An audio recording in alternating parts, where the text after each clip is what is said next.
Bueno, y esta tarde nuestro invitado especial es el doctor Jorge Gómez. Él es médico de la Universidad Pontificia Bolivariana, terapeuta neural, formado en atención en duelo y cuidados paliativos. Parte de sus conocimientos también los ha recogido de pueblos ancestrales de Latinoamérica, que le han permitido ampliar su visión de vida, de la muerte y lo sagrado. Trabaja de forma independiente en su natal Medellín.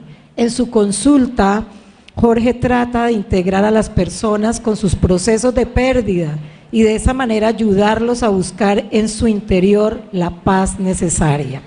Sus conferencias están contadas a partir de cuentos e historias con los cuales se permite llegar al corazón de las personas. Nos presenta hoy su charla titulada "Es probable que hoy muera, el duelo desde la compasión". Bienvenido, doctor Gómez, muchas gracias por acompañarnos. Hola, bueno, muy buenas tardes. Muchas gracias primero que todo a todos, a la Fundación, a Jacqueline, a Arabia, a todas las personas que me permiten estar acá, especialmente una gratitud a todos aquellos que han perdido la memoria y que nos obligan a nosotros a no caer en el olvido, porque la única muerte es el olvido, porque toda persona seguirá existiendo en nosotros mientras alguien lo recuerde, porque nadie muere mientras alguien tenga una historia por contar, y esas historias por contar hacen que realmente permanezcamos en el corazón de los demás, porque ese es el cielo que tenemos todos.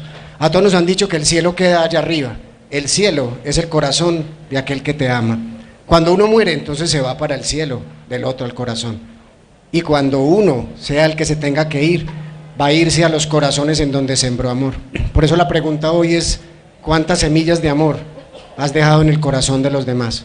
Porque cuando mueras, porque es probable que hoy mueras, irás definitivamente a reunirte en el amor. Yo les quiero poner para empezar, antes de todo en esa presentación, cuando dijeron, hablan de títulos y todo eso, y para empezar tengo que decirles que esa presentación tiene un grave vacío, y es que no contamos realmente quiénes somos. Ahí había una historia de algo que ha pasado con mi vida. Yo, para decirles quién soy, tengo que decirles que soy hijo de Amparo y Gabriel, que soy el papá de Nicolás, de Esteban y de Miguel, el compañero de vida de Paula, y son las historias con ellos y a través de ellos y que persisten en uno, que permiten que uno tenga oficios, que tenga profesiones y en esas profesiones pueda realizar el acto que vinimos a hacer todos acá, a amar. Vinimos simplemente a dejar momentos de amor en los demás y ahí es donde seremos inmortales.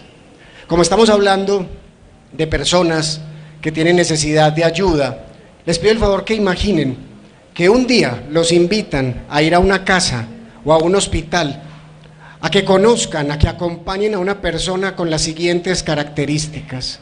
Esta persona está completamente postrada en cama, no se puede mover, necesita ayuda porque si no lo mueven, pues su piel se va a abrir, se va a pelar, le van a dar escaras. Esta persona requiere que le ayuden en todas las actividades de la vida diaria. Hay que bañarle, hay que asearle, hay que colocarle pañal porque sus esfínteres no los tienen en control, entonces se orina, se defeca. A esta persona hay que ayudarle con todo lo que tenga que ver con la alimentación porque no de glutesol, hay que darle alimentos especiales porque si le da algún sólido se ahoga. Esta persona además tiene unas emociones muy cambiantes. Usted llega donde esta persona y en un momento puede estar triste, en un momento puede estar alegre, en un momento puede estar con rabia.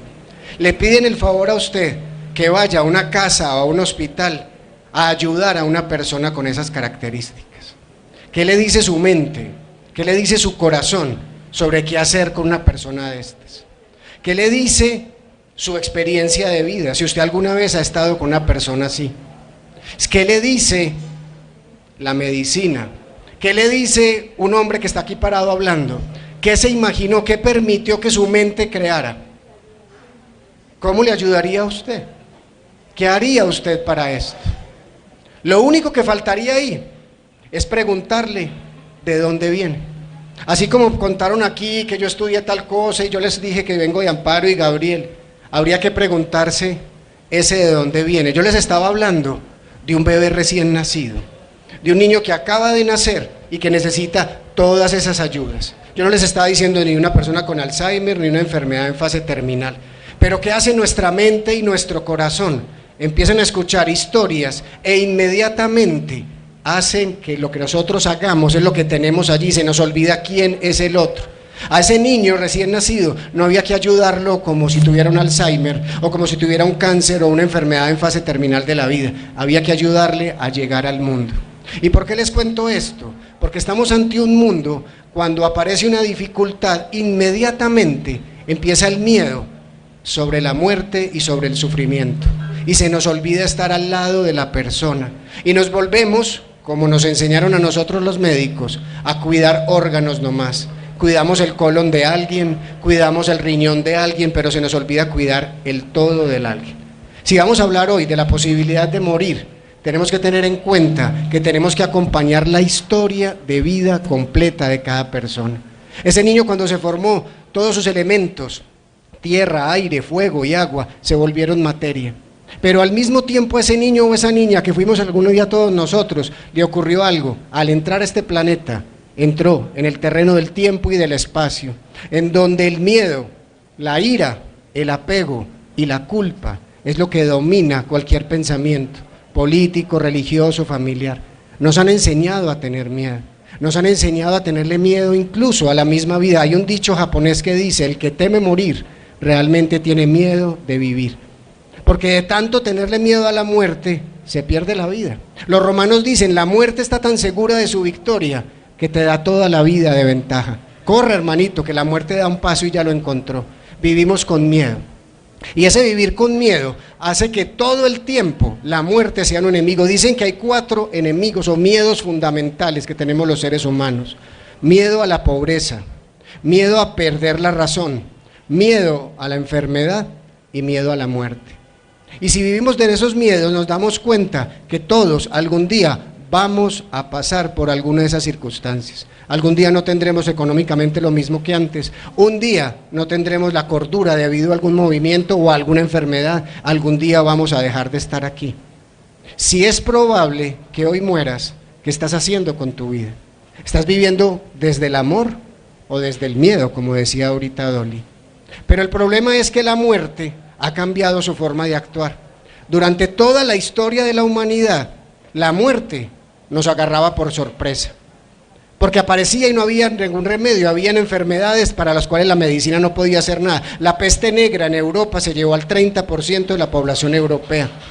La conquista de América hizo un genocidio en donde asesinaron a casi todo el territorio de toda América, y después de eso nos obligaron a llamar madre patria al que violó, sepultó, desangró a la Pachamama. Pero ahora la muerte ha cambiado su forma de ser, porque la medicina ha logrado una cosa positiva, y es que tiene control, entre comillas, de ciertas enfermedades. Pero como toda acción tiene reacción, tiene una parte negativa. Es que no alargó la vida, sino que alargó la enfermedad de muchas personas. Y al alargar la enfermedad de muchas personas, el Alzheimer, las enfermedades como el Parkinson, el mismo cáncer, están pasando por momentos muy largos. Pero lo bueno de eso, entre comillas, es que nos está dando tiempo para prepararnos para la partida de nuestro ser querido. Eso no lo podíamos hacer antes, en otros tiempos. La muerte llegaba súbitamente en todas partes. Ahora, la muerte está dando espacio.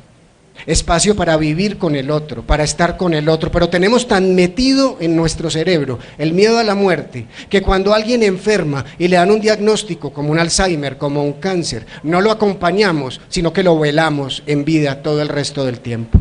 No hacemos sino pensar en su muerte, en su muerte, en su muerte, y se nos olvida estar ahí. El mayor miedo de cualquier persona en una enfermedad crónica es al abandono. Por eso lo que hace esta fundación es fundamental: no abandona. Una cosa es estar solo y otra cosa es estar incomunicado. Cuando yo no puedo comunicar mis tristezas, mis iras, mis culpas, todo lo que tenga, esa soledad se convertirá en depresión, y esa depresión hará que yo muera en vida.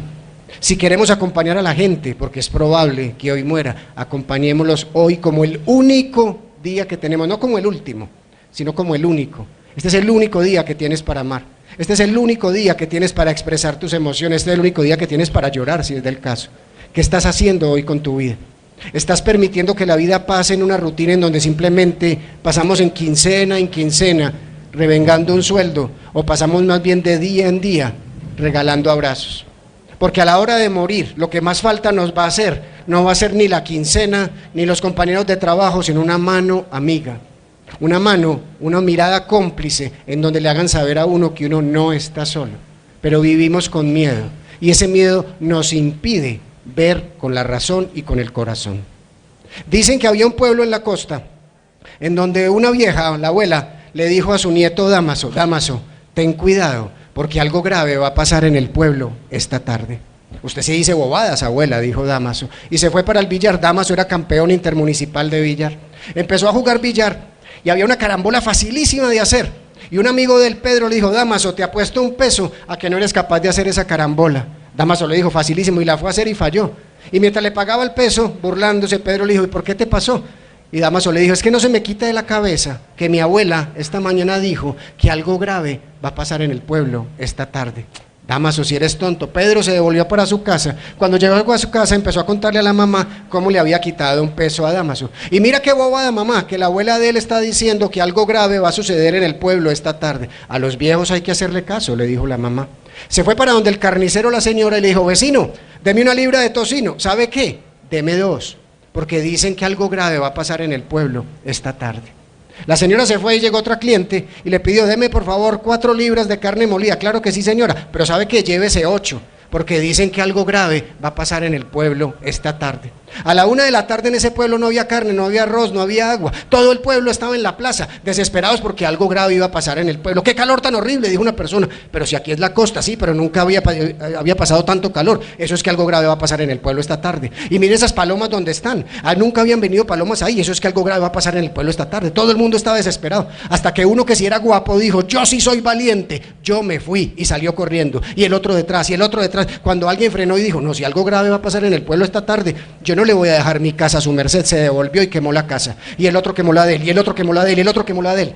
Cuando todo el pueblo iba por una montaña viendo su pueblo en llamas, la viejita, la que primero habló, les dijo, ¿sí ve? Yo les dije que algo grave iba a pasar en el pueblo esta tarde. Ese es un cuento de Gabriel García Márquez y nos dice cuál es el poder del miedo. El miedo nos hace perder el corazón y la razón. Y cuando nos enfrentamos a una enfermedad como el Alzheimer, nos llenamos de miedos y se nos olvida acompañar al otro, y lo acompañamos desde el miedo. ¿Qué le irá a pasar cuando no sabemos ni siquiera qué le está pasando? Los budistas tienen una frase genial para uno disminuir el miedo. Simplemente preguntarse, ¿dónde están mis pies en este momento? Porque si yo me dejo llevar por el miedo que se me va para la cabeza, me va a llevar para el pasado a llenarme de culpas y remordimientos, o me va a llevar para el futuro a llenarme de ansiedad. ¿Dónde están mis pies en este momento? Aquí, en este lugar. Entonces voy a hacer lo que este lugar me permita. No puedo hacer nada que esté en el pasado, no puedo hacer nada que no haya llegado del futuro. Así que si queremos empezar a abrazar a la hermana muerte, si queremos empezar a sentir que hoy es un día maravilloso, porque estoy vivo y es maravilloso, porque si es probable que hoy muera, voy a morir lleno de amor, entonces vamos a empezar a disminuir el miedo a amar, el miedo a llorar, el miedo a rabiar, porque tenemos que expresar nuestras emociones. Ahora está demasiado de moda de una manera muy peligrosa, en donde le dicen a la gente que usted todo el día tiene que hacer carita feliz, que todo el día tiene que tener pensamiento positivo. No es posible. Usted por momentos puede rabiar. Cuando una persona está en duelo, ya sea un duelo anticipado como en un Alzheimer o porque alguien murió, ¿cómo es posible que le digan que piense que todo está bien, piense que todo se va a mejorar cuando uno siente que la vida se le desgarró en pedazos? Uno lo único que necesita es un abrazo. Uno lo único que necesita es que alguien desde el silencio se te acerque y te diga que aquí está, pero no necesita consejos, no necesita absolutamente nada más que la compañía de un corazón silencioso. Somos capaces de acompañar al otro sin un consejo, somos capaces de acompañar al otro como si tuviera Alzheimer, acompañarlo sin esperar nada a cambio, simplemente dar sin medida, porque esa persona lo merece, porque esa persona necesita ayuda desde el corazón. En El Principito, que para mí es uno de los libros, si no el más, de más ayuda espiritual que puede haber, dice que el aviador, cuando se da cuenta que el Principito se va a ir, va a morir, porque el Principito para venir a este planeta se dio cuenta que para salir de él debe morir, eso le dijo la serpiente. El aviador, cuando se da cuenta que el Principito se va a ir y que es muy duro perder un amigo, pero lo bueno es haberlo tenido, así tenga que morir, decide que para no olvidarlo, se compra una cajita de colores. Ahí nos están enseñando cómo se maneja el duelo, poniéndole color a la vida. Poniéndole color de tal manera que un abrazo, que un beso, que una palabra nos permita hacer que el otro se sienta vivo, por más que no veamos que responda, como en el caso del Alzheimer. Eres capaz de comprar una cajita de colores desde tu corazón e irte a sentar al lado de una persona que, a pesar de que de pronto no huela bien, que de pronto no te responda como tú quieres, a pesar de eso va a recibir en otro ritmo, en otro momento tu amor. Eres capaz de dar un amor sin esperar recompensa. Eres capaz de esperar un amor sin esperar ni siquiera que te miren, sino simplemente dar. Dar sin medida. Un hombre perdió a su esposa y a sus 3 hijas en un accidente automovilístico. Estaba desesperado, era un hombre muy adinerado en Londres. Le contaron que existía una monjita en Calcuta, que era muy sabia, la Madre Teresa de Calcuta, y se fue hasta donde ella a pedirle consuelo. Y cuando llegó a donde ella, lo que hizo fue sacar su ira. Y usted que está tan cerca a Dios, explíqueme, ¿por qué se las llevó a ellas y no a los que matan y a los que secuestran? Yo tenía demasiado amor por ellas, y ahora ¿qué voy a hacer si ellas no están?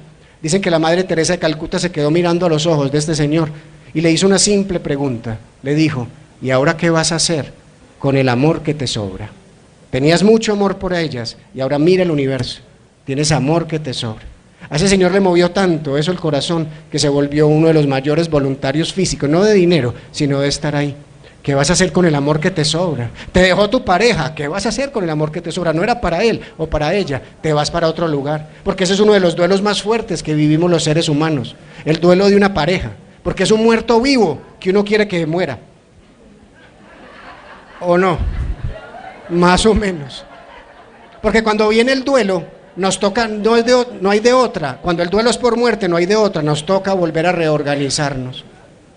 Antes de venir acá, mirando sobre la muerte, hay un programa en una página en internet en donde sacan estadísticas mundiales, y una de las estadísticas que tienen es cuántas muertes, por ejemplo, van en el año. En el transcurso de estos 5 meses en el mundo, antes de entrar, mire, van 25 millones de muertes. Hoy, no más, en el mundo van 120.000 muertes, y de esas 120.000, 12.000 son por hambre, no por enfermedad, no por Alzheimer, por hambre. O sea, ¿a qué estamos jugando en el mundo cuando nos estamos dejando morir de hambre? Si nosotros, cada uno de nosotros, cuando ustedes que están recibiendo este alimento en este instante, con el solo hecho de que hagan una acción de gracias sobre ese alimento, generan una vibración en donde poco a poco la conciencia va cambiando y no puede seguir habiendo gente muriendo de hambre. Si es probable que hoy mueras, no podemos morir con hambre, no podemos morir con injusticias, no podemos morir peleados. Llevamos demasiado tiempo peleando los seres humanos. Llegó la hora de cambiar esto, y la única manera de cambiar es de uno en uno. Aquí no necesitamos ni nuevos mesías, ni nuevos líderes políticos. Necesitamos que esa divinidad interior salga de nuestro corazón, de uno en nuestra casa, con nuestra gente, en nuestro trabajo, simplemente viendo al otro como una parte de mi ser, dejándolo de ver como un competidor, como un obstáculo, como un ser que tengo que pasar por encima, viéndolo realmente como un próximo, como un prójimo. Si es probable que hoy mueras, ¿con cuánta gente estás peleado hoy? ¿Con cuántos de tus hermanos, de tu familia llevas sin hablar tanto tiempo? Y si viene la muerte, vas a empezar a llamarlos desesperados para pedir perdón ya, cuando tuviste toda la vida, para hacer el acto del amor. Ese perdón pedido con urgencia a la hora de morir es un perdón hipócrita, porque lo estoy pidiendo desde el miedo. El verdadero perdón se hace desde un acto valiente, en donde me atrevo a aceptar que me equivoqué, y voy a tener el tiempo y el espacio para remendar el error, porque el perdón lleva a la conciencia. Si es probable que hoy mueras, ¿morirías pidiendo perdón o morirías dando gracias? Este mundo va a cambiar cuando la humanidad muera dando gracias. Pero mientras tengamos que pedir perdón para ganarnos el cielo, la lógica es: la tengo que embarrar, pedir perdón y me gané el cielo. El cielo ya es este hace parte del cielo. Lo que sigue después es un cielo sin carne, pero aquí estamos también en él, porque no lo hacemos de una vez. Hacer en vida, antes de morir, un pequeño cielo para todos los que tengamos. Pero nos dejamos meter en el miedo, y después del miedo nos dejamos meter en la ira, porque también somos iracundos por esencia, por naturaleza, porque el ser humano ha sido muy agresivo desde sus primeras instancias en este planeta y tenía que hacerlo. Porque si esto era un bosque en donde había jaguares, en donde había pumas, en donde había lobos, no le pidan que se reunieran así a conversar. Todo el tiempo estaban en alerta, en agresividad. Esa agresividad se quedó metida en nuestro cerebro. El problema es cómo la volvemos después violencia, cómo atacamos al otro, cómo en nuestro cerebro hay un personaje tan monstruoso que con la palabra puede hacer mucho daño. Es saber controlar la ira. Cuando yo empecé la parte médica de lo que se llama los cuidados paliativos, al estar acompañando gente en una mal llamada fase terminal, mal llamada porque pues terminales somos todos nos vamos a morir algún día, me dijeron que fuera a visitar a don Genaro. Don Genaro era un personaje muy particular porque era uno de los pioneros del grupo empresarial antioqueño, un hombre que se levantó a pulso, que hizo empresas y que para todo lo que tenía que ver con Medellín, Antioquia, tenía que ver él. Le pedían consejo para ver quién era el alcalde, sobre una empresa, estaba en todas las juntas directivas de todas las empresas, era un hombre muy inteligente. Pero cuando iba en el camino de atenderlo, como les decía, estaba recién graduado de estudiar cómo acompañar gente, y no hay nada más peligroso en el mundo que un médico recién especializado, el ego lo tiene por allá, peligrosísimo. Me dijeron que don Genaro era muy agresivo, que incluso le había dado una cachetada a una enfermera. ¿Y quién dijo miedo? Dije yo en ese momento, era muy muchacho, si yo soy el médico y todo eso. Cuando empecé a atender a don Genaro, le empecé a tomar la presión, y me van a disculpar la palabra, o muchas que me salgan después, don Genaro empezó a decirme, hijo de puta, médico, hijo de puta, hijo de puta. Hijo de puta, yo me quité el tensiómetro y me fui. Mientras me devolvía en el carro que me llevaba, hasta el alcalde de Medellín llamó, que porque me había ido don Genaro, que como así, no, a mí nadie me dice, hijo de puta, me fui yo. Llegué hasta donde atendía, pues donde era como la oficina, y ahí estaba el coordinador médico de esa empresa, y me hizo llamar. ¿Qué pasó, Gómez?, me dijo. Entonces le conté toda la historia. Me dijo, Gómez, vea, yo soy hombre de pocas palabras, pero le voy a dar un consejo. Usted como anda en ese cuento de andar meditando, empezando con las cosas, yo le voy a pedir un favor. Le voy a pedir el favor que haga una meditación antes de salir de su casa. Usted va a poner un espejo de cuerpo entero en la puerta de su casa. Y antes de salir se queda mirando. Y va a ser el siguiente mantra: yo soy un hijo de puta. Yo soy un hijo de puta.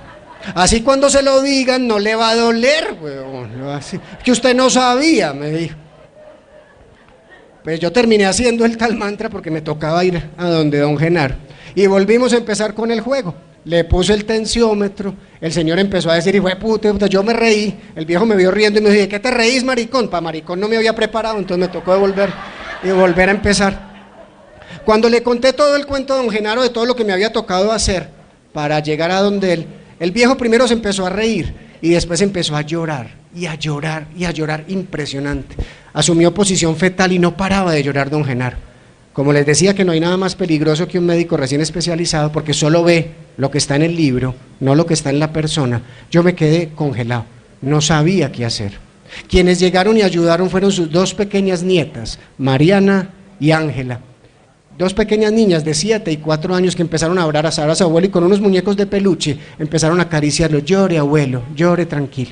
Este señor lloró sin parar hasta que se calmó y dijo lo siguiente: yo estoy bravo sin poder contenerlo, porque es la primera vez que estoy tan enfermo. Me acaban de diagnosticar cáncer de páncreas y me han dicho que tengo 3 meses de vida, de los cuales ya va 1, y estoy aterrorizado. Así que todo esto de empezar a alejar a la gente, primero era como para que no me vieran tan asustado, pero ahora no puedo parar. Hay una voz en mí que me hace insultar, pero realmente lo que tengo es miedo. Todos sus nietos acudieron, sus hijos, sus hijas, abrazaron al viejo, le dejaron y le permitieron expresar sus emociones, y después de expresarlas, don Genaro volvió a ser el que había sido antes, un hombre tranquilo, que asumió su enfermedad con tranquilidad, y no duró 3 meses, duró 7 meses, y después murió, pero agradeciéndole a la vida poderse haber ido sin miedo. Detrás de cada persona iracunda está el miedo. ¿Y nosotros qué hacemos? Nos enganchamos a la rabia y entonces peleamos con el otro y no vemos que ese otro está lleno de miedo. Yo no le estoy diciendo ahora que si alguien les está gritando y lo insultando, vayan y lo abracen, ay, que tranquilo el miedoso, porque los matan. Aléjese un poquito, pero no se enganche a la violencia, porque la muerte no es violenta. ¿Qué tal si la muerte no es ese ser como una calavera, con una túnica negra que nos dijeron, sino que sea un ser muy amoroso? ¿Qué tal que incluso tenga nombre de ángel? Para aquellas o aquellos que han leído sobre ángeles, escucharán pues que todos terminan en él: Gabriel, Rafael, Jofiel, Uriel. El arcángel de la muerte o de la transición se llama Azrael, como el gato de los pitufos, ahí lo embarraron, pero Azrael. Dicen que Azrael era el ángel con más potestades de todas, superior incluso a los otros arcángeles, y tenía una predilección amorosa por nosotros los humanos, porque quería entendernos, porque los humanos tenemos algo que no tienen los ángeles: emociones. Así que cuidaba mucho de nosotros. Pero un día Azrael empezó a notar con sorpresa que había almas humanas que no volvían al hogar. Empezó a preguntarle a todos sus otros amigos, ángeles, hermanos, si sabían: hey, Rafael, ¿dónde están estas almas? No sé. Miguel, ¿dónde está? Yo estoy ocupado limando la espada, le dijo Miguel. Nadie sabía dónde estaban las almas humanas. Así que se vino para la tierra a buscarnos. Y empezó a buscar por todos lados y no nos veían. Y cada vez eran menos almas humanas que volvían al hogar. Eran más, perdón.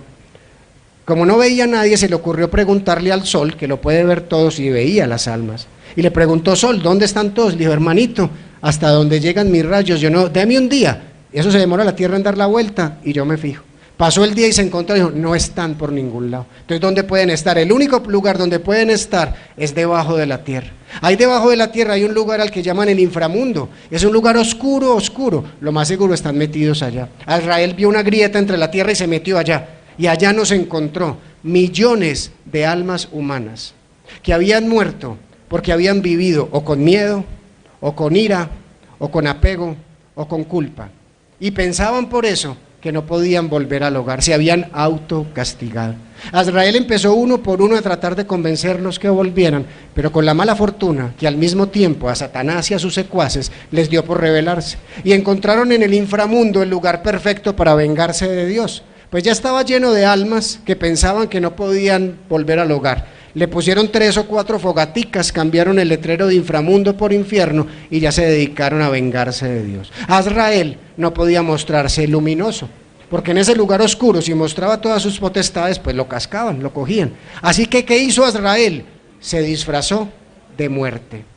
Se puso una túnica negra, se puso una calavera, se puso unos ojos rojos. Dicen que el mismo diablo le tiene miedo. Dice: no, ese algún día me ve y me coge, no le hagan nada a ese. Y cuando los demonios se descuidan, se acerca a un alma humana, le abre su túnica y le muestra un túnel de luz que si lo atraviesa, vuelves al hogar. Se disfrazó de noche para llevarte al día. Se disfrazó de oscuridad para mostrarte tu luz. Se disfrazó de muerte para mostrarte que siempre seguirás vivo. Si no nos hacemos amigos de la muerte, ¿a quién le vamos a entregar a nuestros seres queridos? ¿A un enemigo? ¿A un dañino? O cuando nos diga vamos a aterrorizarnos.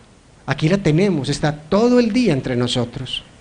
Todo el día, de tal manera que si no nos hacemos amigos y compañeros de ese proceso, vamos a perder el don de la vida por pensar en la muerte. Hay más gente muerta en vida que los que están muriendo de la vida.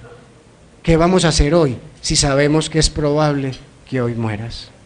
El Principito, antes de venir a este mundo, pasó por 6 planetas, y esos 6 planetas le indicaron o lo prepararon para lo que iba a encontrar en la Tierra. En el primer planeta que encontró había un rey, y con el rey aprendió que para los reyes todos los demás son súbditos, todos tienen que obedecer. En el segundo planeta encontró a un vanidoso, y en ese planeta encontró que para los vanidosos todos los demás son admiradores. En el tercer planeta encontró a un bebedor, el que le causó más dolor, porque ese bebedor bebía para olvidar por qué bebía. Era el tipo más triste de todos. En el cuarto planeta encontró al hombre de negocios, que contaba estrellas y se creía dueño de ellas porque las contaba y porque las metía en un banco. Qué ocupación tan poco útil, porque no eres útil para las estrellas, le dijo. En el quinto planeta encontró un farolero, al que le pareció que era un personaje único, que pudo haber sido su amigo, porque por lo menos se dedicaba a una profesión que no era para él. Se dedicaba todos los días a encender y apagar un farol, pero siguiendo una consigna que le habían dicho otros y que jamás le permitían descansar. Vivía presa del trabajo. Y en el sexto planeta encontró a un geógrafo que todo lo medía, que necesitaba saber cuánto medían las montañas, cuántas piedras había, cuánto había de todo. Con ese geógrafo encontró una noticia terrible, que su rosa, la que él amaba, era efímera, pero que a los geógrafos no les importan las cosas efímeras, solo le importa lo grande. El Principito vino aquí a este planeta y aquí se encontró con la muerte. con la serpiente, con lo primero que se encontró fue con la serpiente que le dijo que si algún día quería volver, con un solo toque de sus colmillos volvería. Se encontró con el aviador, se encontró con el zorro, hasta que un día decidió volver, se dejó picar por la serpiente, murió. Como murió el aviador cuando murió Saint-Exupéry en plena Segunda Guerra Mundial en su avión. ¿Se imaginan si con la muerte del aviador la muerte se devolviera por esos planetas? Si pasara por los planetas por los donde vino el Principito, si pasa por el planeta el geógrafo y le dice es tiempo de irte ya, y el geógrafo que empezaría a decir, y como seríamos nosotros que nos fijamos solo en lo que hay por allá afuera, pero déjame contar más cosas, déjame contar cuánta tierra hay, déjame contar más estadísticas, y las estadísticas dicen que en este momento en el planeta hay 108.000 muertos, y se lo lleva la muerte. Se le olvidó contar que había 180.001, porque nadie cuenta su propia muerte. Y si se va para el planeta del farolero, el farolero le va a pedir que le dé más tiempo para cumplir la consigna y la muerte le dice no hay tiempo para nada. Y la consigna la cumplirá otro. ¿Cuánto de tu vida te hace creer que eres indispensable para tu trabajo, para la cosa? Y si te vas, habrá muchos que hagan lo mismo que tú, incluso mejor. ¿Cuánto de tu vida en lo que haces eres indispensable en el amor? En el trabajo consiguen, pero nadie conseguirá otra pareja, otro hijo, otro papá, otro mamá como tú, porque no cuidamos más para aquellos lo que no somos una consigna, sino un corazón.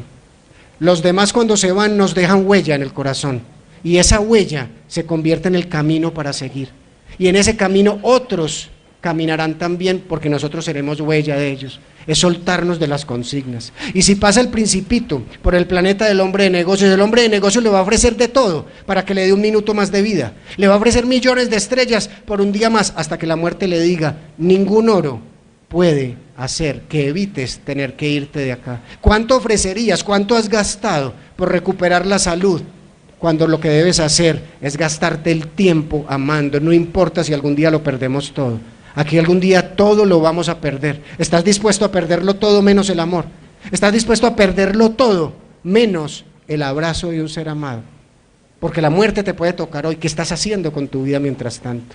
Y si pasa por el lado del bebedor, va a ser lo que muera del olvido que somos todos nosotros, de las historias que tenemos. Todos nosotros estamos hechos de historias.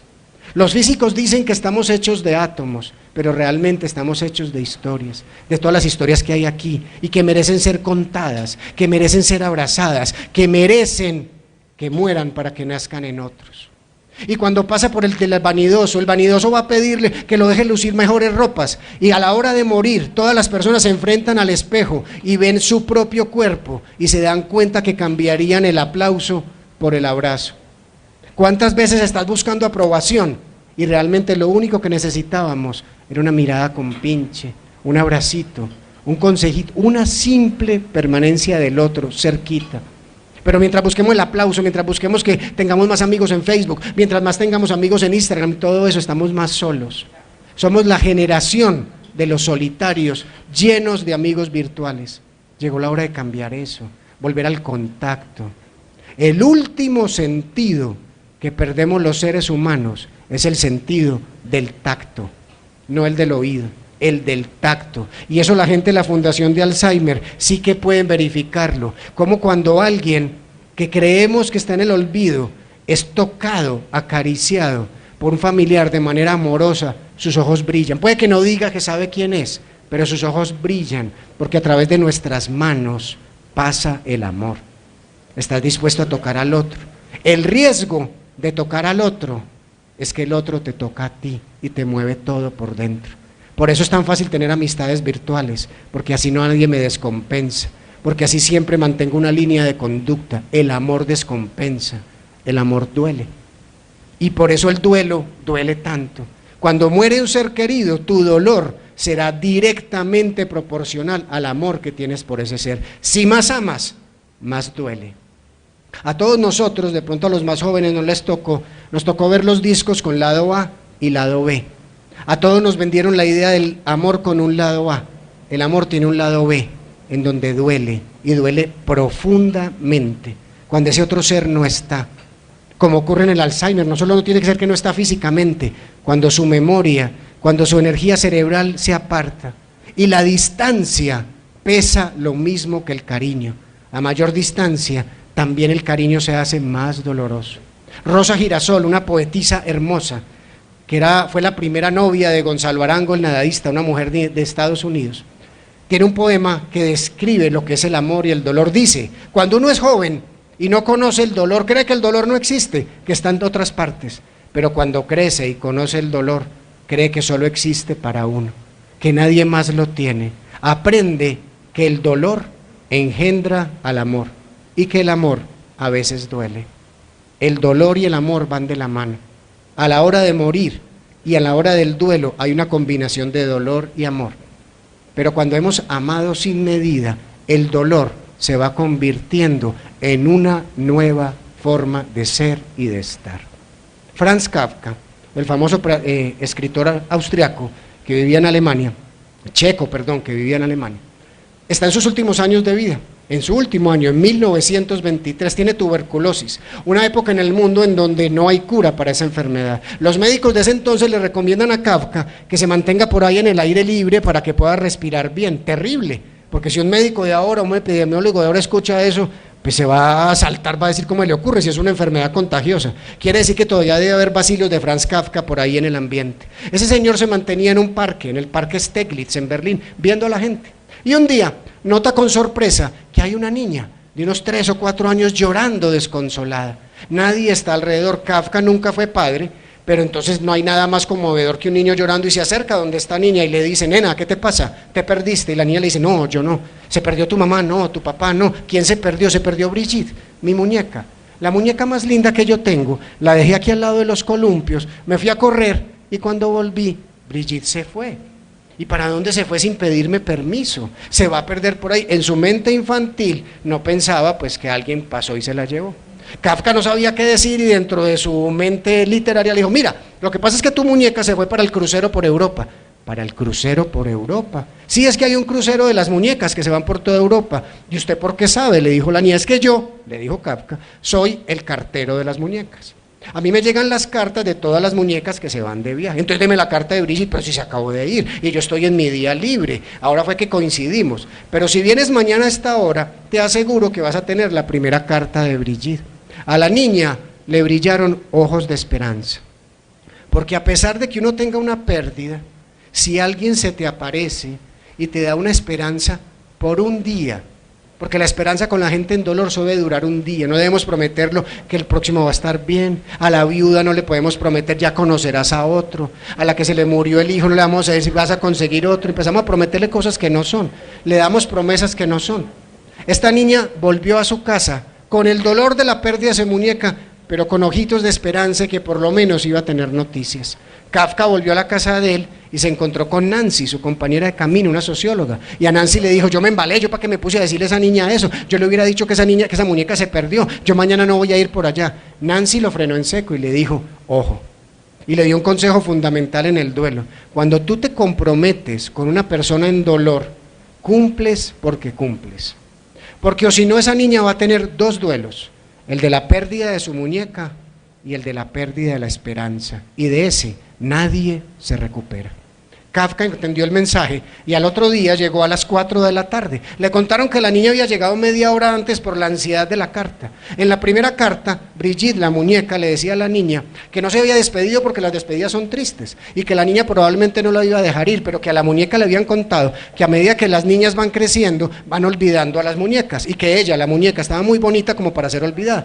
Otra muñeca pasó y le contó del crucero y se había decidido a ir, que se comprometía que cada semana le iba a mandar una carta desde donde estuviera, para que sí sintiera que la distancia por lo menos iba a tener una compañía. Cada semana se encontraban entonces Franz Kafka y esta niña. Kafka siempre llegaba a las 4 y la niña media hora antes por la ansiedad de la carta. A la siguiente semana la niña le llegó una carta desde París, al lado de la Torre Eiffel, todavía existía la Catedral de Notre Dame, estaba todo ahí, le contaba. A la siguiente semana les mandó una carta desde Londres y le decía que estaba al lado de la Torre del Reloj, al lado de la Guardia Real. La niña, a pesar de no tener a su muñeca, tenía una sensación de compañía. Pero un día pasó algo que no había pasado nunca. Kafka llegó y la niña no había llegado. Y ella siempre llegaba media hora antes por la ansiedad que le daba la carta. 4:20, 4:27 y apareció la niña con el vestido roto y con el codo izquierdo sangrando a borbotones. Nena, ¿qué te pasó? ¿Te golpearon? No, tranquilo, mira, yo te cuento, le dijo la niña. yo vivo en un segundo piso. Y mamá siempre me deja venir al parque a que hable contigo, pero es que mamá tiene fiebre y no me dejaba salir, cerró con llave. Y yo estaba desesperada y cuando vi que ella se quedó dormida, me tiré por el balcón para venir a verte. Kafka dice, ¿yo qué estoy haciendo? ¿Hasta dónde estoy llegando con esta niña? Y como pudo le leyó la carta y se devolvió para la casa. Le contó a Nancy, su pareja, lo que estaba pasando y ahí Nancy le dio otro consejo que es fundamental cuando estamos en duelo o en tristeza. Le dice, hay un momento en que la ayuda debe parar. Porque le creaste una esperanza, pero no le has dicho la verdad. Se convirtió en una fantasía y ahora la niña va a tener que vivir de esa fantasía. Después de la esperanza, después de contar la verdad, ella va a poder salir adelante. O si no, te vas a convertir en una muleta para ella. Al que le dolió mucho fue a Kafka porque se había pegado a la niña. A la siguiente semana se encontraron, Kafka se apareció con un papel, una carta y una cajita. En el papel, en la carta, Brigitte, la muñeca, le decía a la niña que andaba por el África, que estaba conociendo rinocerontes, jirafas, elefantes, y que Gustav, el guía del safari, estaba buenísimo, y que se habían enamorado, y que se iban a casar, y que eso que seguía no se lo podía contar a la niña, sino cuando pudiera ser más grande, porque eso estaba ya muy chiquita, así que le daba permiso para que siguiera su camino, porque el futuro, le decía la muñeca, es un misterio por descubrir, no un lugar al cual hay que temerle, y que le dejaba de regalo algo en esa caja. Se fueron y la niña comprendió que ya no necesitaba más del cartero de las muñecas. Kafka se fue, al siguiente año, en 1924, muere. Y esta historia terminaría ahí, pero hace unos 6 o 7 años, una mujer anciana en Berlín, próxima a morir, se había acostumbrado a esta mujer a guardar cositas que habían sido para ella significativas, y entre lo que buscó y encontró, vio una muñeca que desde el África le entregó un loco cartero de muñecas y empezó a limpiar la muñeca, a intentar peinarla, y en el codo izquierdo de la muñeca vio algo que no había visto cuando era niña. La muñeca tenía un agujerito, escarbó en el agujerito y de ahí sacó un papelito en donde a puño y letra de Franz Kafka decía lo siguiente: todo aquello que amas es probable que lo pierdas, pero el amor siempre vuelve de manera diferente. Todo aquello que amas es probable que lo pierdas, pero el amor siempre vuelve de manera diferente. Vamos a perderlo todo. Dolly nos contó cómo ha perdido la memoria de su esposo, pero el amor ha vuelto de manera diferente a través de la compasión. Perderemos a un ser querido físicamente, pero jamás perderemos la memoria del amor. Y si creemos en que somos energía, cuando muere alguien, se convierte en átomos que hacen parte del sol, de la flor, del agua. Vuelven en nuevas formas, pero nuestra mente quiere verlos solo como lo recordamos. El duelo es una manera de volver a conectarse con la vida de manera diferente, porque el amor siempre vuelve de manera diferente. Hoy estarías dispuesto a decir adiós dando gracias, sabiendo que volverás en otras formas, o que tus seres queridos vuelven de otra, pero para eso hay que quitarle el miedo a morir. Y tenemos mucho miedo a morir, porque nos han enseñado a que la vida siempre debe tener una línea de conducta, que siempre mueren los viejos, y entonces cuando muere un niño, se equivocó la vida, se equivocó Dios, que nunca, nunca debería estar enfermo una persona buena, que debería estar enfermo entonces el que mata, el que secuestra, y cuando se enferma el bueno, ¿qué pasa? Ese siempre y ese nunca nos está matando, porque se nos olvidó que la vida está en permanente cambio, y en ese permanente cambio, cuando nos adaptamos al cambio, es cuando empezamos a vivir en el verdadero amor. Había una pareja de hermanitos, 2 ositos.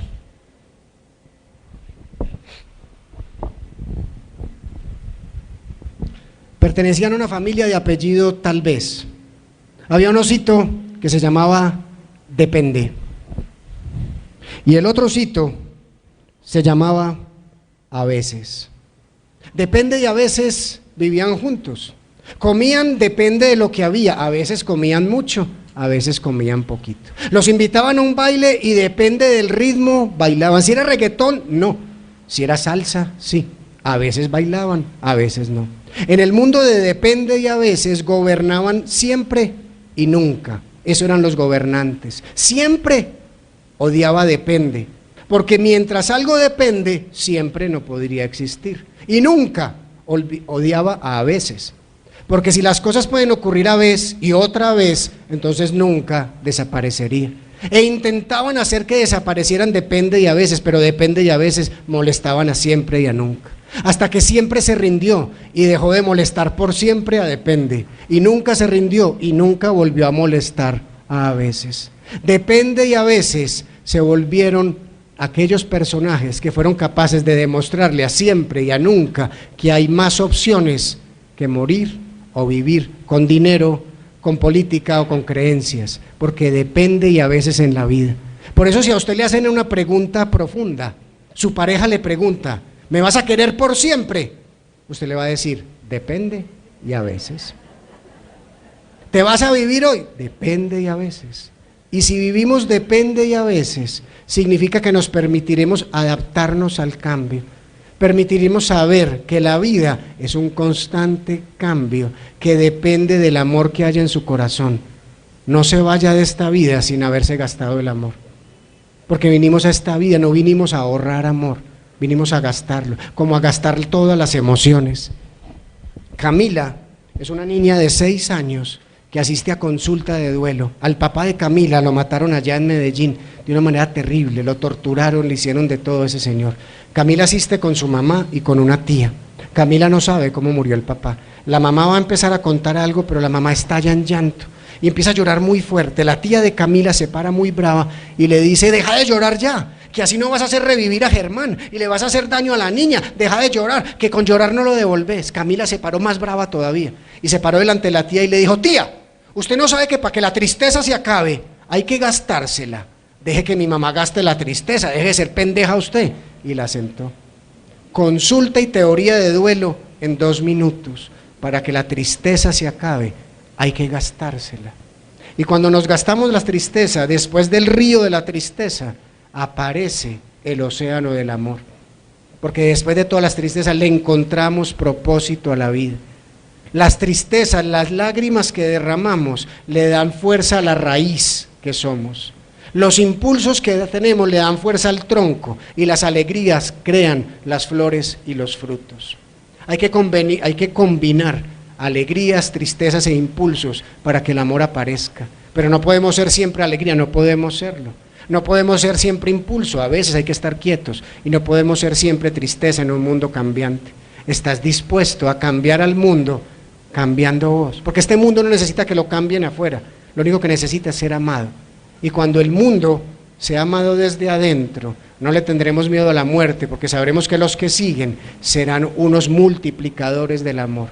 Si es probable que hoy mueras, ¿dejas este mundo con miedo o con amor?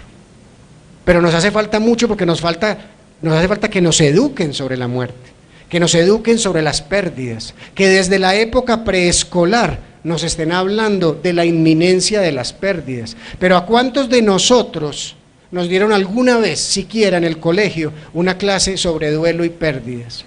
Como médico, ¿saben cuántas clases sobre muerte recibí yo? Una, cómo firmar un certificado de defunción.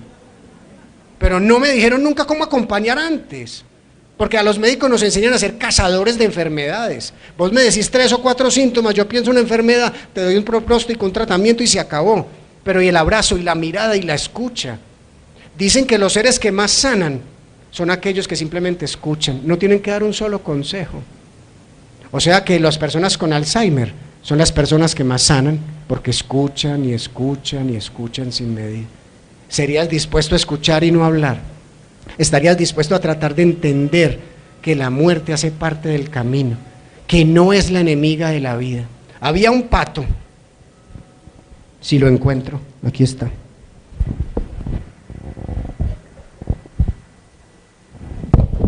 Que era un pato muy raro, porque leía cosas que los otros no leían, porque iba a todos los cursos de capacitación de la Fundación de Alzheimer, aprendía cosas que los demás no sabían. Todos los otros patos lo tenían como excluido. Ese pato alguna vez leyó en un libro que se llama Las enseñanzas de Don Juan, la historia de un antropólogo con un chamán mexicano llamado Juan Matus. Leyó en ese libro que el chamán enseña que la muerte siempre está en el hombro izquierdo, Y este patico, que era muy curioso, a cada rato volteaba hacia la izquierda a ver si la veía, y volteaba rápido, y volteaba rápido, y un día volteó tan rápido, tan rápido, tan rápido, que la vio de frente, un personaje negro, largo, muy raro, y el patico empezó a temblar, a temblar. ¿Y usted quién es? ¿Y usted quién es?, le dijo el pato. Pues yo, la muerte. ¿Y usted qué viene a hacer por acá? Yo estoy aquí, por si acaso. ¿Cómo que por si acaso? ¿Y qué respuesta es esa? Entonces me voy a caer mientras estoy volando, entonces me va a comer un zorro, entonces me va a dar una gripa, y se emberracó la muerte. ¿Cómo así? Yo estoy mamada de esto. ¿Y mamada de qué? Si usted se cae mientras está volando, si a usted se lo come un zorro, si a usted le da gripa, ¿eso le pasa cuando está muerto o cuando está vivo? Pues cuando estoy vivo. Si ve, es culpa de la vida, huevón, no es culpa mía. Yo me encargo de lo que pase después, no de lo que pase antes. Yo no entiendo, dijo el pato. Si quiere entender, entonces acepte mi presencia. El patico miró para los lados, vio que ninguno de los otros patos le hablaba y dijo, pues vivamos juntos. Ahí sí que creían loco al pato, porque uno solo puede ver la muerte de uno. Patico y muerte se mantenían juntos. El patico invitó a la muerte a meterse al lago. ¿Alguna vez te has metido a un lago?, le preguntó la muerte. No, nunca. Metámonos a este. Casi se muere la muerte de frío, porque nunca se había metido al agua, no hacía sino temblar. Al patico le habían contado que sus alitas eran muy calenticas. Se acercó poco a poco la muerte y la abrazó. Casi se muere del susto la muerte, porque nunca nadie la había abrazado. Y le dio un abrazo tan caluroso que la muerte se quedó dormida. 2 días duró dormida la muerte. Durante 2 días en este planeta no hubo muerte. Los suicidas rebotaban. A los marranos no les podían enterrar el cuchillo. Todo el mundo empezaba, hasta que un día, hasta el segundo día, el pato se despertó gritando: no me morí, no me morí. Despertó a la muerte. ¿Cómo así que no te moriste? Sí, es que a mí me dijeron que morir y dormir es lo mismo. Y ahí les cuento un cuento dentro del cuento. Mi abuela, Herminia, la mamá de mi mamá, vivió toda la vida, o por lo menos mi vida, con nosotros en nuestra casa. Una mujer anciana, que una diabetes hizo que se quedara ciega, una lectora impresionante, y ella iba haciendo que cada nieto, nosotros somos 6 hermanos, que cada nieto fuera pasando a leerle. Ya me correspondía el turno a mí todos los días, después de llegar del colegio había que ir a leerle a la abuela, desde los 5 o 6 años leyéndole la Ilíada, la Odisea, la Biblia. No tenía ni idea de qué estaba leyendo, pero había que leerle a la abuela. Un día la abuela enfermó, y a mí no me dejaron estar cerca del proceso de ella. Y un día simplemente se aparecieron a la casa 4 hombres vestidos de cachaco, de corbata, de traje. Metieron a la abuela en una bolsa y se la llevaron en una camilla. Y al otro día uno de esos hombres volvió con una cajita y se la entregó a mi mamá. Mamá, ¿qué le pasó a la abuela? Tranquilo, mijo, que se quedó dormida. ¿Quién se vuelve a dormir? Si cuando uno duerme aparecen los señores y lo vuelven a uno cajita. ¿Quién se vuelve a dormir? Ojo con lo que le decimos a los niños, porque nuestros miedos a la muerte nacieron en lo que nos dijeron o lo que no nos dijeron en la niñez. Volvemos al cuento, no me volví ni me morí. ¿Quién te dijo a vos?, le dijo la muerte, que morir y dormir es lo mismo. Sigue creyendo eso y lo van a traumatizar como de Culicagao en Medellín. Eso no pasa igual. Morirse y dormirse no es lo mismo. Siguieron caminando pato y muerte, y el pato era muy preguntón y le dijo: si es verdad que si uno es un pato bueno, allá arriba hay alitas y coros celestiales. Y la muerte le dio la respuesta que yo les dije ahorita, que es necesaria para las respuestas más profundas. Le dijo: depende y a veces. Y si es verdad que si uno es un pato malo, allá abajo es pato rostizado. Uy, hermano, ahí sí no, ese cuento del castigo, hasta muerte no responde nada. Un día el patico le dijo a la muerte que si hacían algo distinto. Y la muerte le dijo: cualquier cosa menos el lago. No, subámonos a un árbol. Se subieron a un árbol y desde el árbol se veía el estanque, los otros patos, los peces, y el patico empezó a suspirar. Ay, ¿con qué así va a ser? ¿Con qué así va a ser qué?, le dijo la muerte. Cuando tú qué, cuando yo me muera. ¿Qué es lo que ves?, le dijo la muerte. Pues a los patos, al estanque, a los peces, sin mí. La muerte le dije: no, hermanito, así no es.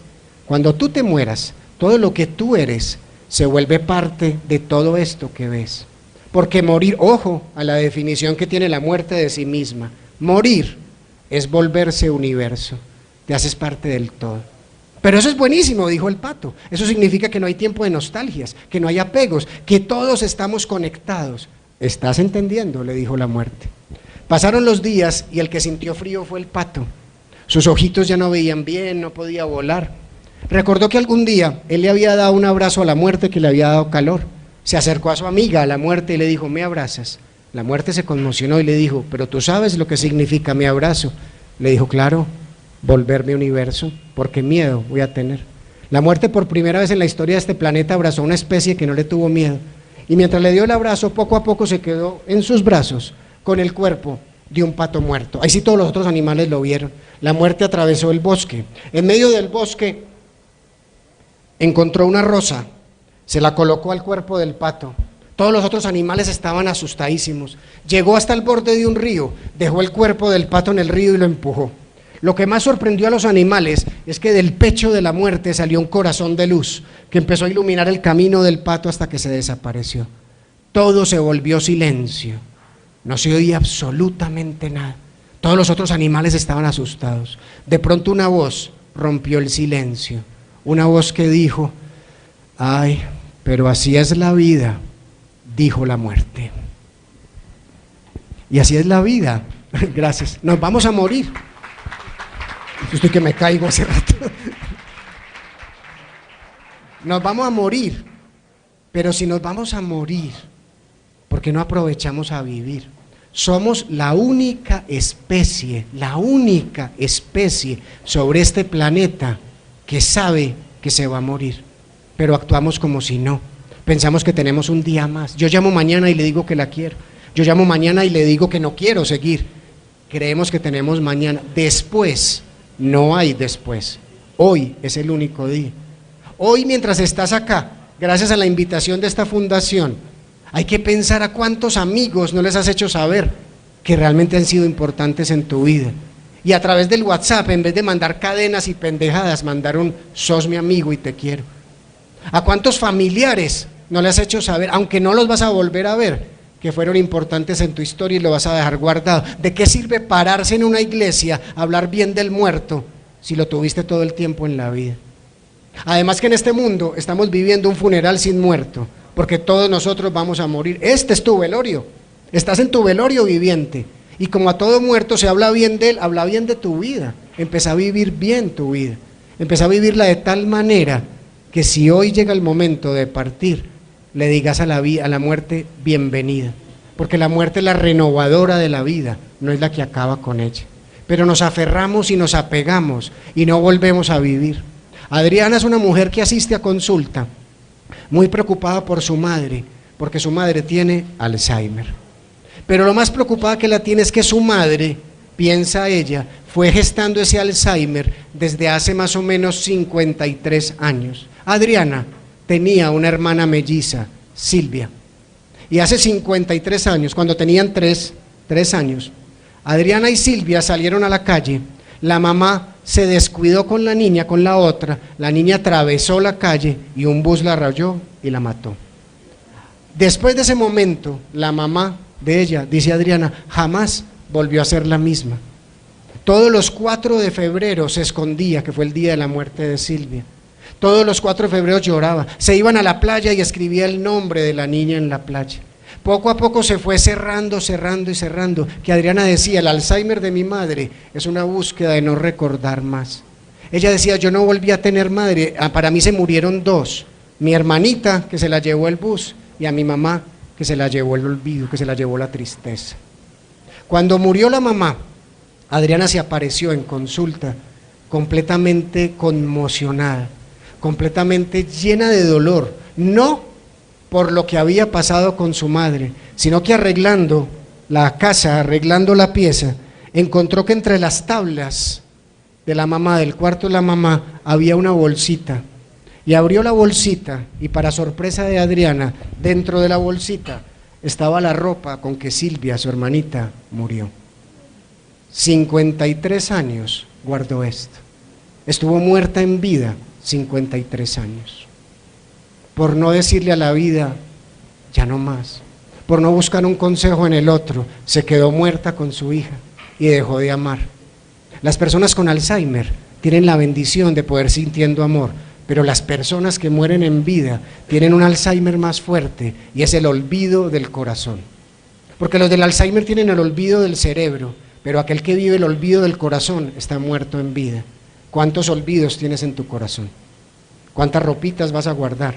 Llegó la hora de soltar, llegó la hora de amar sin medida, Llegó la hora realmente de atrevernos a ser una especie diferente, a estar en paz con el mundo, porque nos lo merecemos.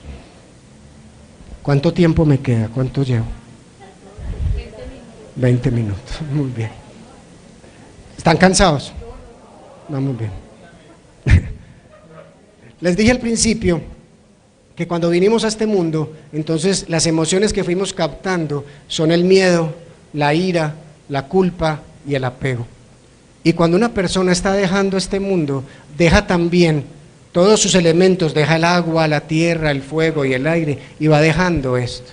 Quien haya acompañado a una persona en fase final de su vida, recordará cómo poco a poco estas personas van dejando sus elementos naturales. Uno de los primeros elementos o esencias naturales que una persona deja de fluir es el agua. ¿Cuántos no han visto que la persona empieza a hincharse, empieza a retener líquidos, no orina, no defeca? El agua para. Y cuando el agua para en nuestro cuerpo, también significa que una emoción que nos inventamos los humanos, que se llama la culpa, también para. Porque nosotros nos vamos a ahogar en ríos revueltos, en aguas revueltas, pero en un lago no. Y nuestro cuerpo a la hora de morir se vuelve un lago de aguas muy tranquilas. Así que a la hora de morir, la muerte nos va a ayudar un poco a resolver nuestras culpas. No quiere decir que cada persona que muere sale sin culpa. Si usted no transitó el camino del perdón en su vida, es muy difícil que en la muerte. Pero si estás recibiendo una información que a la hora de morir, tus aguas te van a ayudar a estar más tranquilo, a no sentir culpa. Si es probable que hoy mueras, ¿cómo está el agua en tu cuerpo? ¿Cuántos perdones has dejado de dar o has dejado de recibir? Entendiendo el perdón como un ejercicio de compasión. Yo no perdono desde una fuerza en donde yo soy mejor, yo nos perdono, porque para que haya una víctima debe haber un verdugo, nos perdono. Y ahí el maestro del perdón es Jesucristo, porque no sabemos lo que hacemos.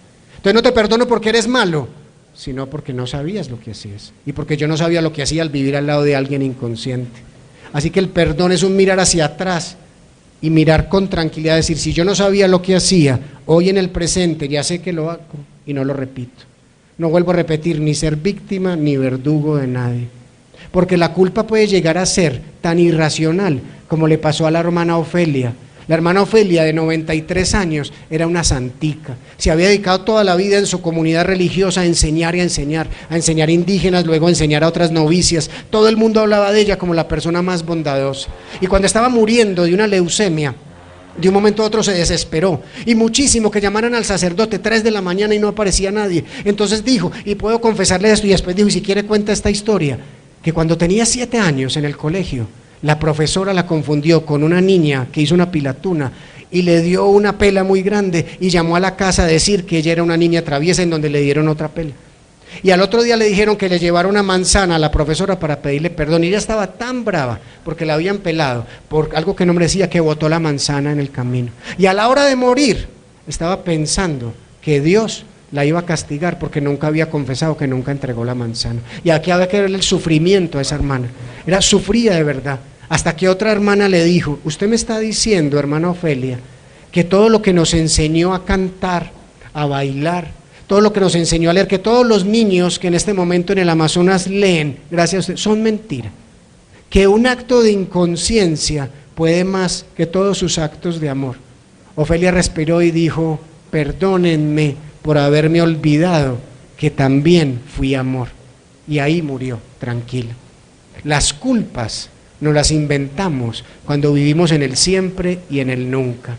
Cuando vivimos depende, y a veces nos damos cuenta que a veces tenemos razón y a veces no. Eso somos caóticos, nos damos contra las piedras, el camino está lleno de piedras y está bien, porque la piedra en el camino nos enseña a saltarla, a rodearla o a devolvernos, pero no a quedarnos quietos allí. Cuando una persona está en fase final de su vida, otro elemento que cambia es el elemento tierra, se ponen muy pesados. Pueden haber perdido 40 kilos por la enfermedad, pero trate de levantarlo y moverlo, pesan muchísimo. Dicen los físicos que es porque la energía de la gravedad que está en los átomos se entrega a la Tierra, es como si se anclaran a la Tierra, entonces por eso pesan tanto. Pero también se ha visto que cuando una persona está en esa fase, está botando el apego, le está entregando a la Tierra lo que pertenece a la Tierra. ¿Cómo está tu nivel de apego hoy? ¿Cuánto del apego te haría sufrir pegada a una cama o ya estás viviendo sin engancharte? Luis Javier Tirado es un hombre que cuando yo lo conocí tiene 75 años.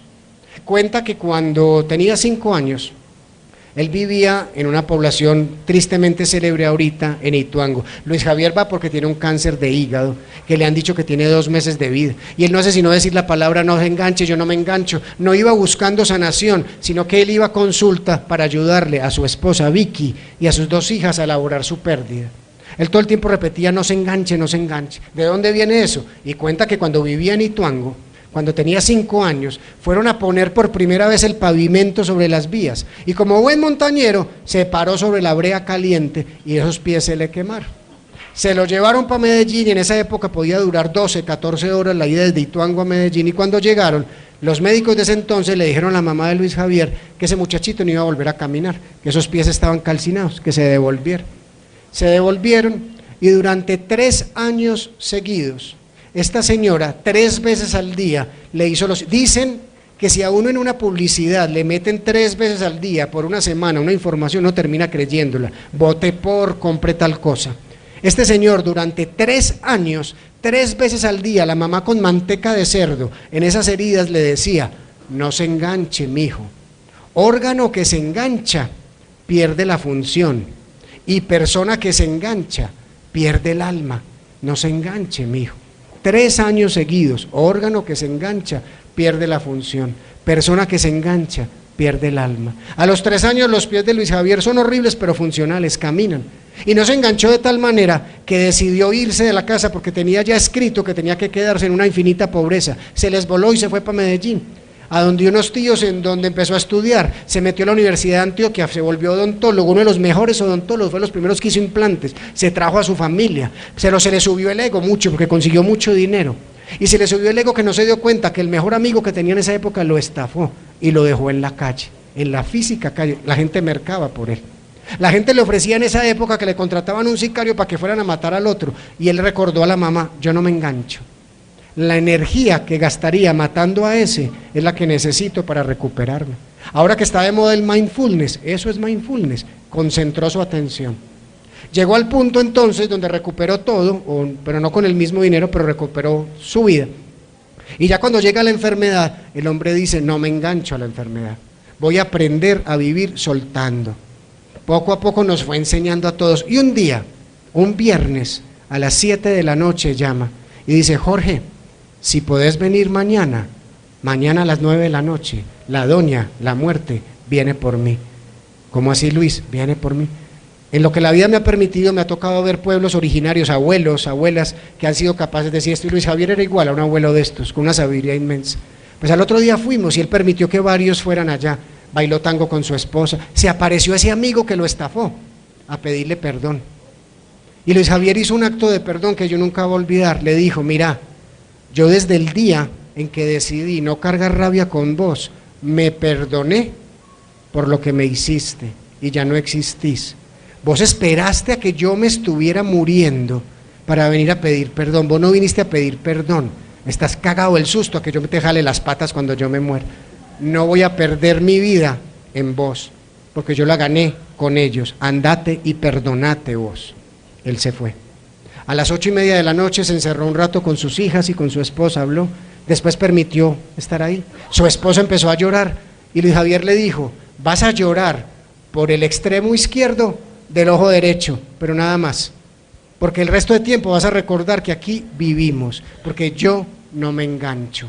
Y a las 9 de la noche nos guiñó el ojo a todos, apagó su respiración y se fue, así de uno.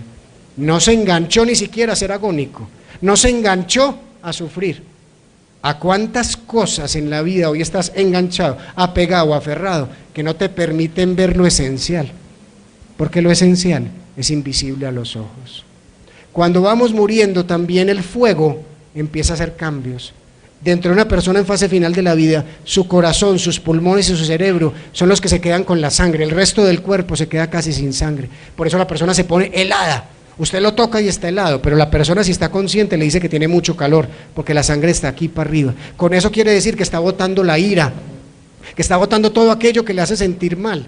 que hasta aquello está botando todas sus pasiones, todo aquello que lo apasionaba, lo llega a botar. Don Carlos está muriendo. Don Carlos es hincha del Deportivo Independiente Medellín. Yo por eso le decía que estaba enfermo, cámbiase para el verde y ahora que se alivia, no quiso hacerme caso. Él está enfermo y muriendo el día en donde el Deportivo Independiente Medellín está quedando campeón después de yo no sé cuántos 30 años, justo contra el Nacional, justo está ganando. Él está haciendo sus últimas respiraciones y su hijo, que se llama Carlos, también está viendo el televisor al otro lado. Él está haciendo sus últimas respiraciones y el Medellín mete el gol que lo va a hacer quedar campeón y el hijo viene a gritarle al papá, papá, somos campeones, somos campeones. Don Carlos empieza a respirar y le dice, mijo, déjeme morirse. Hasta ahí le llegó la pasión al otro. Se dio cuenta que una pasión o una ira, que es lo mismo, te desconcentran de lo esencial. Puede que el Medellín no sea campeón cada 28 años, pero la pérdida del papá es irrecuperable, se quedó ahí. ¿Cuántas cosas en tu vida le pones tanta pasión, tanta intención, que se te olvida aquello que no necesita pasión? La mirada de un niño, el abrazo de un nieto, el cariño de un hermano, el saludar a un amigo, el saludar en la calle a la gente. Quieren volverse personas peligrosas, empiecen a saludar a las personas en la calle, empiecen a sonreír, a los 20 minutos les mandan un policía porque creen que están haciendo algo mal. La gente no tolera la amabilidad, la gente no tolera la sensibilidad. Y si ustedes están acá es porque son seres muy sensibles que están buscando algo dentro de su corazón, están dispuestos a soltar eso. Y el último elemento que perdemos es el único que conseguimos de afuera, el aire. El aire que hace que tengamos miedo, porque cuando uno tiene miedo, respira con afán, respira y hace que el corazón se acelere y el corazón y el cerebro dejan de tener oxígeno y ahí nos perdemos. Cuando una persona está en fase final de su vida, en fase inminente de su vida, hace respiraciones iguales a la de una persona que medita, respira muy despacio. Y ese respirar muy despacio hace que el corazón también se ponga muy despacio. Hay una conexión entre el corazón y el cerebro. De acuerdo al ritmo del corazón, el cerebro o piensa acelerado o piensa tranquilo. Si su corazón está acelerado, su cerebro interpreta que usted tiene miedo, rabia o asco. Si su corazón está latiendo despacio, su cerebro interpreta que usted tiene felicidad, bienestar o paz. Por eso los abuelas y abuelas ancestrales de la Sierra Nevada de Santa Marta dicen que la manera de mantenernos en paz es enritmándonos, que el ritmo del corazón como un tambor le diga al cerebro cómo actuar, no al revés. Mantener un latido del corazón que se logra a través de la respiración. Y eso se logra cuando hayamos vencido el miedo. Y el miedo se vence con la paz, con la paciencia del que camina, no del que anda en carro, no del que anda de afán. Porque mientras vamos despacio, el miedo pasa de lado. Pero cuando vamos al mismo ritmo del miedo, nos volvemos el miedo. Nos volvemos de tal manera tan pacíficos que somos capaces de ver la muerte como una profunda esperanza de vida. Gildardo Uribe es un maestro espiritual. Él tiene cáncer de pulmón que le ha hecho metástasis al cráneo, a los huesos, y tiene mucho dolor, pero el proceso que les voy a contar no tiene que ver con el dolor. Gildardo Uribe es un maestro espiritual, no porque haya ido a la India o porque haya estado, es porque toda la vida se mantuvo coherente con la verdad. Era una persona honesta, iba despacio en su vida, y el andar despacio en su vida le permitió, aunque no pasó de cuarto de primaria, ser una persona que uno se hacía al lado de él y sentía paz inmensa. Gildardo había enviudado, tenía unos hijos grandes de ese primer matrimonio y como 8 o 9 años después de haber enviudado, había conocido a otra mujer, Lola, que fue con la que yo lo conocí. Con ella tenía 2 hijos, Esteban y Mariana, de 6 y 4 años. Un día conversando con Gildardo, porque uno se quedaba con ese señor oyéndolo, Gildardo pregunta, Jorge, ¿qué pasa cuando uno se muere? Yo llevaba más o menos 13 años atendiendo gente en su casa, ya estaba haciendo un cambio hacia lo que hago ahora en el duelo. Yo le dije, Gildardo, ¿yo qué voy a saber, viejo, si yo no me he muerto? No, pues, pero tenés que tener alguna idea. Llevas por lo menos 13 años atendiendo a la gente. Yo le dije, Gildardo, a mi forma de ver y pensar, la energía de la divinidad, Dios, te llama, te hace saber que llegó el momento. Y no te está diciendo si querés, te hace saber que llegó el momento de partir. Gildardo me dijo, me gusta eso. Hagamos un trato, Jorge. Ya sé que ya se murió la charla, tranquila. El que primero se muera, le avisa al otro si hay llamado o no. Qué susto tan berraco, ahora se me va a aparecer o ahora me muero yo, porque ¿quién dijo que el que se muere es el que está enfermo? No me puede morir primero que el otro. La historia se quedó ahí, y como a los 3 o 4 meses, Lola, la esposa de Gildardo, llamó a decir: Jorge, yo creo que Gildardo ya está en el momento final. Uno va acompañando, diciendo, no creo que sea coincidencia, yo estaba a una cuadra de Gildardo, yo atendía a quienes hayan ido a Medellín, atendía en toda el área metropolitana, desde Girardota hasta Caldas. Entonces si llamaba a alguien de Girardota, pues no podía ir si estaba en Caldas, pero ese día estaba a una cuadra de la casa de Gildardo, y cuando llegué ahí, Gildardo estaba en la fase inminente de muerte. Quien haya acompañado a una persona en su momento final recordará sus ojos brillantes, una mirada profunda, una mirada que uno se siente traspasado. Ellos no están mirando en este mundo huellas, están mirando algo allá adentro. Su piel estaba completamente pálida, blanca, quieto, frío, muy frío. Cuando intenté tomarle la presión arterial, el aparatico solo marcaba 20/0. La frecuencia cardíaca marcaba 4 veces por minuto, su corazón estaba palpitando 4 veces por minuto, respiraba 1 o 2 veces por minuto, estaba inminentemente en una fase de muerte. Se le retiró el oxígeno que tenía complementario porque en ese momento no tiene necesidad. El aparatico para medir el oxígeno marcaba 70, 60, que lo normal es 90. Desde el punto de vista médico, Gildardo tenía mínimo muerte cerebral, porque llevaba más de 2 horas, se supone que si uno lleva 5 minutos sin oxigenación cerebral va perdiendo neuronas. Gildardo llevaba 2, 4, 6 horas, cada vez más quieto, más quieto. Estaba Gildardo en su cama, todos lo rodeábamos, yo estaba ahí a los pies de la cama de él, cuando de pronto Esteban, el hijo de Gildardo, pregunta: Jorge, ¿qué le está pasando a mi papá? Yo pensé que el niño estaba preguntando por lo evidente, por la muerte, y yo empecé a hablarle que el papá está muriendo, que yo ya sé todo eso, ya no lo explicaron, pero mírale las piernas de Gildardo, que estaban con la palidez de la muerte, de un momento a otro, estaban otra vez llenas de color, había vuelto la circulación, y a los 10 minutos había vuelto la circulación y el color a sus muslos, y a su abdomen, y a su pecho. A los 20 minutos la circulación estaba en la cara, y la cara estaba otra vez rozagante, y de un momento a otro Gildardo Uribe abrió los ojos, y preguntó: el médico, ¿dónde está el médico? Desmayado ahí al borde de la cama, qué susto, ese hombre estaba muerto, clínicamente estaba muerto. Yo me acerqué al lado de Gildardo, y este hombre se quedó mirando fijo a los ojos, con una mirada que yo jamás voy a olvidar. Él tenía los ojos café y yo no sé, yo lo vi así, tenía los ojos verde esmeralda. Su mirada se habrá demorado 15 segundos, pero para mí fueron siglos, porque yo estaba muy atemorizado. De un momento a otro Gildardo Uribe dice: el llamado sí existe, y la energía de la divinidad te envuelve en espirales de luz y te lleva al jardín de la vida eterna. No hay muerte, hágaselos saber. El llamado sí existe, la energía de la divinidad te envuelve en espirales de luz y te lleva al jardín de la vida eterna. No hay muerte, hágaselo saber. Cerró los ojos y se murió. Hoy se los hago saber a ustedes, porque ese cuento, que no es un cuento, esa historia que quedó clavada en mi corazón, se volvió un reto para hacerle saber a la gente que le tenemos miedo a la muerte, porque no vivimos en amor. Que no hay muerte en quien ama, tampoco hay muerte en quien tiene miedo, porque va a heredar miedo. Pero hoy es el día para morir dando gracias. Hoy es el día para acercarse a esa persona con Alzheimer y darle gracias, que aunque su mundo cerebral no lo entienda, no va a sufrir del olvido del corazón. Yo espero que con todas estas historias algo haya pasado en su corazón, se haya recuperado la memoria de la divinidad que habita en ustedes, y que hoy a la muerte le digan sí, porque al decir a la muerte sí, la vida los va a llevar a amar. Yo les agradezco profundamente todo este rato, haberme permitido que esté aquí, y a todos les deseo una muy bella muerte. Muchas gracias. Doctor Jorge, muchísimas gracias, muy amable. Nos quedamos con todos sus mensajes. Es probable que pierdas todo aquello que amas, pero